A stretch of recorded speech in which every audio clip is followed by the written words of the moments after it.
Come on in. We've been expecting you. We know you're watching this video on our website or YouTube channel because you want to know the exact steps on how to rush apostille this type of document as fast and as easily as possible. So buckle up, and here we go. Hi, if you're watching this video right now, it's probably because you're needing to understand where and how you can rush Apostille Texas divorce decree, which is considered a recordable document by the Texas Secretary of State. What will it cost? And what is the current turnaround and processing times? And what are the exact steps that you need to follow to place a Texas apostille order with us? First, all documents classified by the Texas Secretary of State as recordable documents, like a Texas divorce decree, cannot be emailed or faxed to us by you to apostille. You must either mail or drop off to us the original or a certified copy of your Texas divorce decree. It cannot be a photocopy at our main Austin, Texas office. Your Texas divorce decree must be issued ideally after the year 2000. If your document was issued between 1980 and 1999, you have a roughly 50-50 chance it will get rejected by the Secretary of State because it's too old. If your document was issued before 1980, you cannot get it apostilled, and you'll have to order and obtain a new current year certified copy from the city, county, or state of Texas. Second, recordable documents do not have to be notarized, and they cannot be notarized. So a notary public cannot make a copy of any recordable document and notarize it for you. You can only obtain and be issued a Texas divorce decree from a city or county in the state of Texas of where you were divorced at. So it's going to look something similar to this. So for example, this one was done in Galveston, Texas, or Galveston County, Texas. And so it's very important, and this is a mistake people make all the time, and they don't follow our instructions on our page, which it will say on here. If you read down here, it has to be signed by a county clerk. Okay, so what happens normally if you're getting a divorce decree or divorce certificate, you're going to get a photocopy typically of both parties in the divorce. You're going to get a copy. And that's after the judge who's presiding over it signs off on it. That's what normally you're going to get. You cannot get that apostilled. That is not a proper divorce decree. You have to get one that has the county or district clerk's signature and stamp on the divorce decree. It cannot just have the judge presiding signed off on it. And a lot of times, probably 25% of the time, people don't follow our directions and they send us that, and then we file it and it's going to get rejected by the state, and you're going to be out the money you paid us, and then you're going to do this all over again and pay us the second time because you didn't follow our instructions. So you have to make sure it cannot just be the presiding judge. Like it says here, it cannot only have the signature of the presiding judge. You must have the signature and stamp of the district clerk on it. And so when you're ordering it, if you don't have that, you just look on your document and see, did a county clerk or district clerk sign it, and do you see a stamp and their title on there? If you don't, then you know you need to order a new one.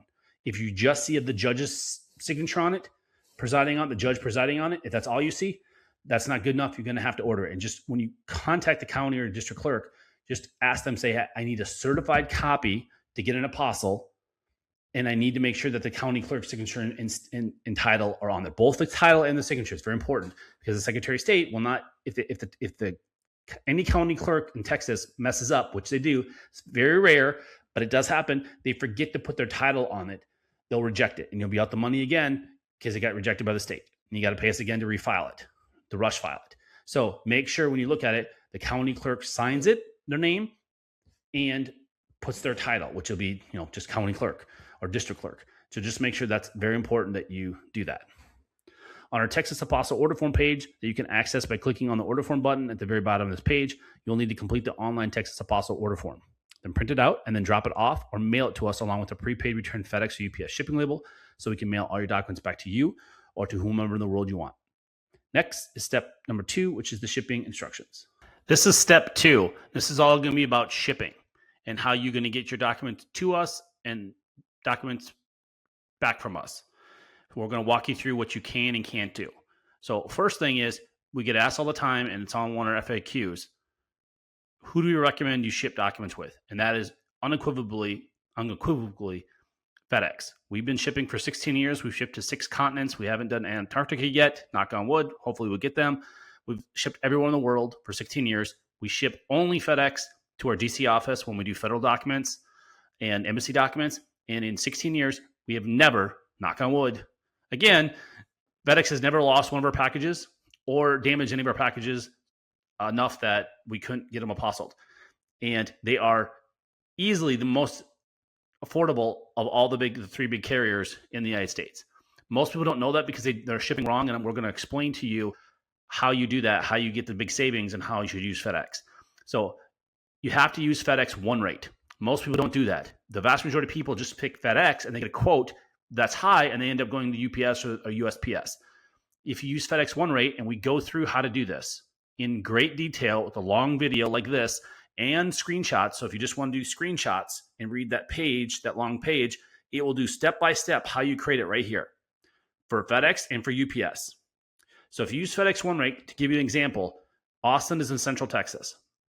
When we ship our documents all the way across the country, as far as you can possibly go to the Atlantic Ocean in Washington, D.C., it only costs us right now $10.95 for 2-day FedEx.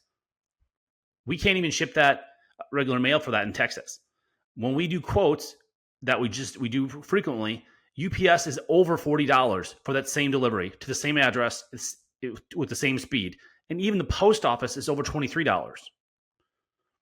So you're talking it's over twice to do the post office and over 4 times to go to UPS. But you got to use FedEx one rate. So that's the secret, the little secret. Just click on here, and that will walk you through to do that. Now, we understand if you're shipping to South America, Central America, some places in Europe, it's very expensive to ship FedEx or UPS, and you have to do DHL. We will accept DHL. It's just going to take longer because they don't have offices. So it's going to delay it by a day, because normally it's the next day after it gets to Paso, then we'll drop it off. So that's what we recommend. Go there. Either of these will walk you through how to create it. And you can do this online anywhere in the world. You can create this label from your apartment, from your house, wherever you're at. You don't need to leave your house to create the label. And then you just print off the label, and then you mail it along with your documents, or you can email it to us as well. Either way, because it's always going to be a PDF. And so then you got to make sure you download the original PDF. It can't be in a Word document, or you can't take a photo of it. The FedEx or UPS, when you're creating the shipping label, will always give you a PDF to download.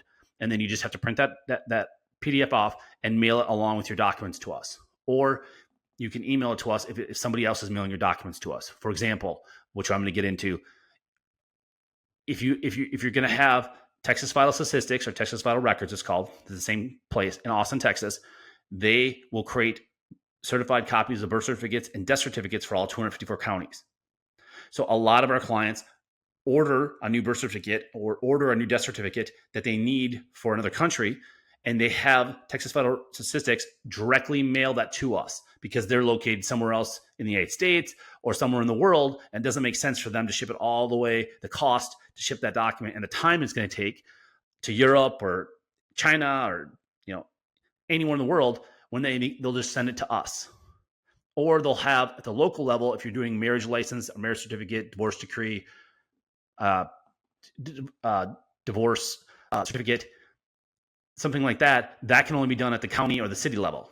So, Travis County here in Austin, Harris County, Dallas County, El Paso County, Tarrant County, Bexar County, any of these counties in Texas or the cities, you can have them mail your divorce or marriage documents or birth or death documents to us directly. But this is very important.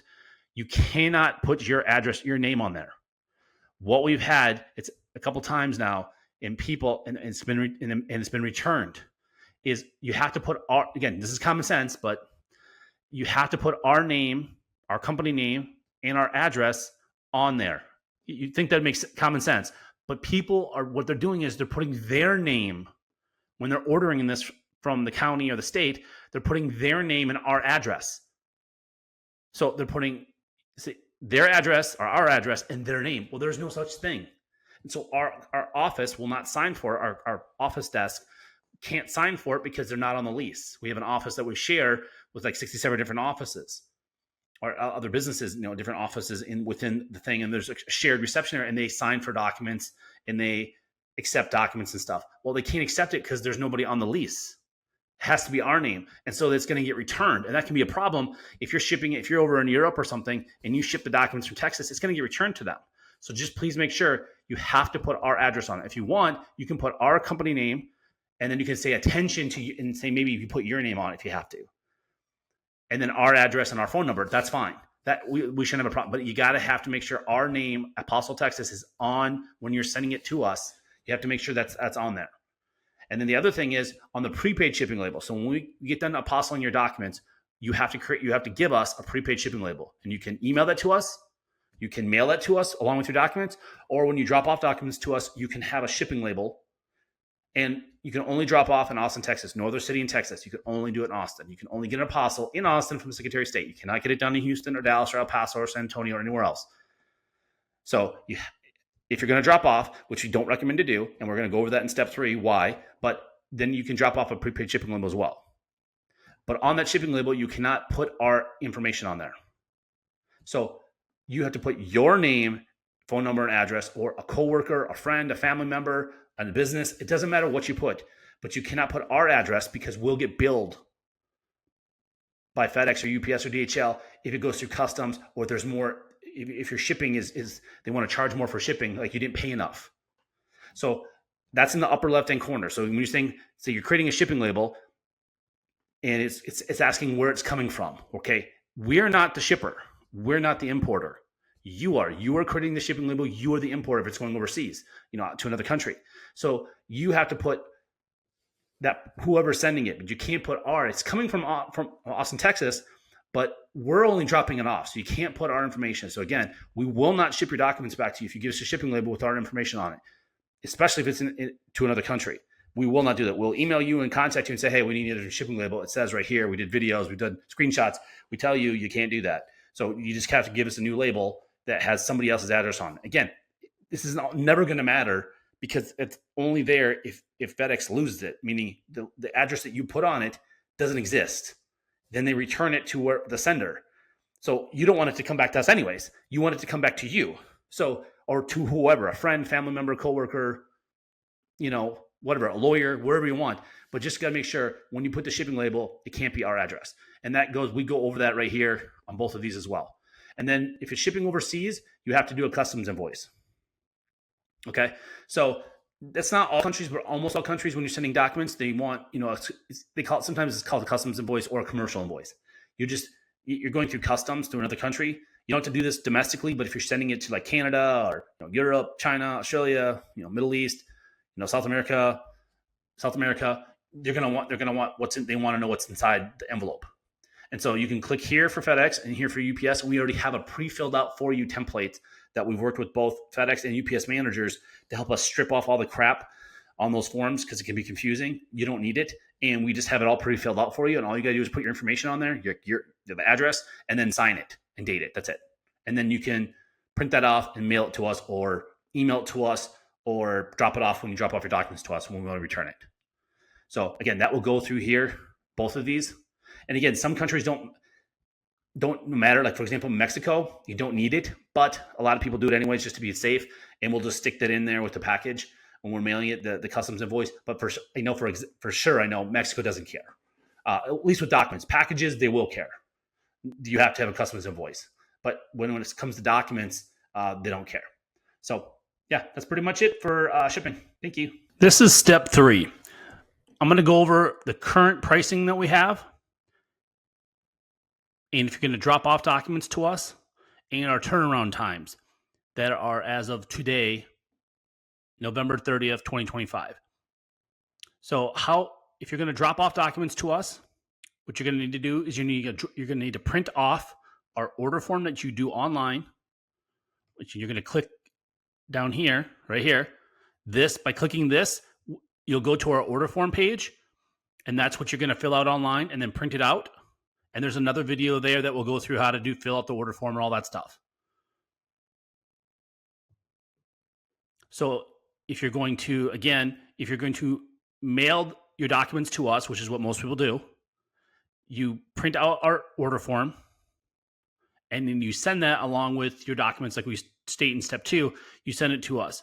If you're going to drop off your documents to us in person, which does not speed up the process, and I'm going to go over that, if you're going to drop it off in our Austin office, which is the only location, not Houston, not Dallas, only our Austin office, you can drop it off, your documents. So if you live in the Austin area, you need to print off our order form and then bring that in along with your documents. And then I'm going to go over right now our cutoff times. So for same day service, what that means is we're going to file your legal documents with the Texas Secretary of State. If we get your documents by 12 p.m. Central Standard Time, Monday through Friday, excluding any major federal or state holidays. So whenever the Secretary of State is open, and they're actually closed more days than just the federal and state, like for 4th of July this year, they closed the Monday after 4th of July. That wasn't a federal holiday. And they closed this week, Wednesday, before Thanksgiving, and that was not a federal holiday. Or Black Friday, they are closed as well. That's not a federal holiday, but they are closed. So they're closed for 3 days this week, and they'll be closed for 3 days for Christmas. They've already announced the day before Christmas Eve Day. So Christmas Eve Day, which is not a federal holiday. So whenever they're closed, we cannot file your document. Just make sure you know that, so you're aware with the turnaround times. No company can file your documents unless the Secretary of State is open. So I just want to be clear about that. So if we get your documents by 12 o'clock Central Standard Time, Monday through Friday when they're open, we are going to guarantee if we get them by 12 o'clock, we are going to file them with the state of Texas. Then, depending on their turnaround times, they change. We don't control this. No company, no person controls how fast they're going to turn them around. As of right now, and we change this every single month. Like right now, in a few hours, this is going to change to December 2025. So if you're watching this video in the future, in 2026 or 2027, forget what you're seeing on this video. Whatever it says right on this page right here, this is what the current turnaround time is going to be for the Secretary of State. And I'm going to go through this on our examples. So as right now, November 2025, it takes between 0 and 2 business days for the Secretary of State to issue apostils on documents. And I'm going to explain what 0 days means. Okay? So we give some scenarios here. So if we receive your paperwork by mail or drop off by noon Central Time, we're going to file your documents. Then it's possible, not probable, the Secretary of State is going to issue your apostille the same day. So same day means 0, meaning we're going to get your document by or before noon of that day. We're going to file it that day, and they may issue it that same day, and we're going to mail back to you the exact same day. That is 0 days. Or it could take them up to 2 business days after we file it to them have them issued to you. Okay, so I'm going to explain our examples here. So scenario 1, we receive your documents before or by our noon Central Standard Time cutoff time on a Monday, and then we file it that same day. The Secretary of State will either issue an apostille on your documents the same day, which is 0 days. The next business day, they might do it, which is 1 day, or 2 business days. So the worst case scenario, you're going to get it and mail back to you is on Wednesday. So that is the best case scenario if we get your document by 12 o'clock. Okay. Example number 2 is if we get your document after noon Central Time. So if you mail it to us and we get it at 2, 3 o'clock in the afternoon from UPS or FedEx or DHL, or you drop it off at our office at 2, 3, 4, 4:55, we have people right before 5 o'clock drop it off on that same Monday, we're going to file it then we can only file it the next day. We're going to file it the next business day. And then they could issue it that same day. That's 0 days. They might issue it the next business day, 1 day, or 2 business days. So worst case scenario, we can pick it up and mail it back to you on that Thursday. So again, both scenarios, if we get your document on a Monday, we get it before noon or after noon, it's going to be Wednesday or Thursday. So again, the absolute worst case, unless there's a zombie apocalypse or an orc uprising or alien invasion, if you do it on Monday, it's going to be mailed back to you on Thursday.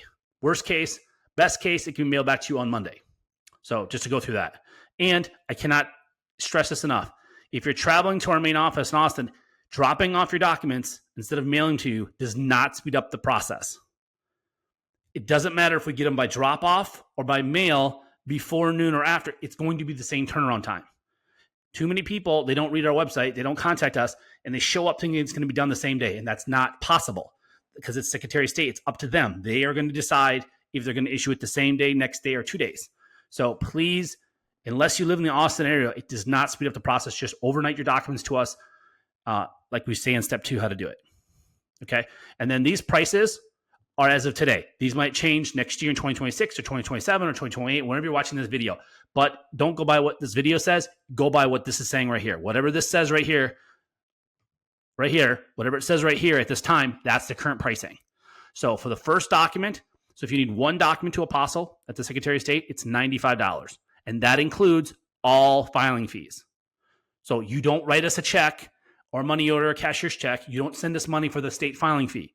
And you do not do the paperwork. You don't send us the state form. We have our own forms and we pay the filing fee. So it's just $95. That's it. There's no tax. It's just $95 flat. That's all you call. And then if it's multiple, it's discounted. And this is just an easy little chart for you. If it's one document, it's 95. If it's two documents, you need Apostille, and this is at the same time, it's 170, 3, 245, so and so and so and so. So that's just the current pricing all the way.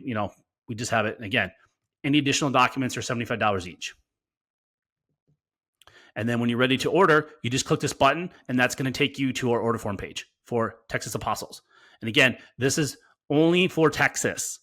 This isn't for federal pricing or corporate pricing, Texas corporate pricing for corporate documents to Apostille or embassy fees. This is specifically only for Texas Secretary of State and Texas documents. So documents that are notarized by Texas notary or documents that were issued from a Texas entity, city, state, county, or state government, like a Texas birth certificate, death certificate, marriage license, divorce decree, criminal records, checks, driver's license, power of attorneys, stuff like that.